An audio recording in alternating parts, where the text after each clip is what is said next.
Could you grow hair if you wanted to? In most places. not at the top. I got the big donut in the top, so I could grow hair, but I have a big hole in my head. Was this a preemptive strike? When It you was. shaved it? You know, when you're about 25, when you realize like, uh-oh, and you have to just go ahead and come on home, I call it. See, that's an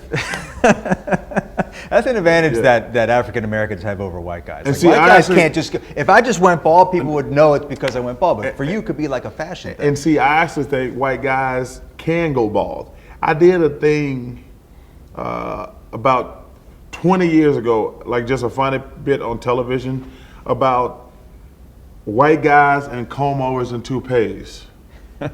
It drives me nuts. It drives me nuts. And it's so much funny.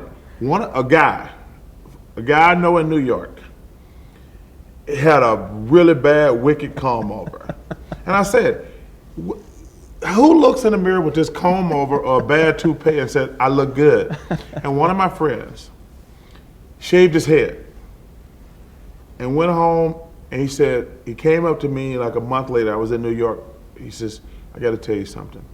I said, what? He says, my wife and 2 daughters cried when I surprised him with a shaved head. Because They like the comb over better. no, they hated it. They hated the comb over. Yeah. But they couldn't tell him they hated it. Oh, they cried with joy. They cried with joy. Okay. And it felt so good to him. He says, there's so many white guys out there with bad comb overs and toupees. There's no doubt in my mind they would look 100% better if they shaved their head. Don't miss Seth's interview with Basketball Hall of Famer Charles Barkley, only on Campus Insiders.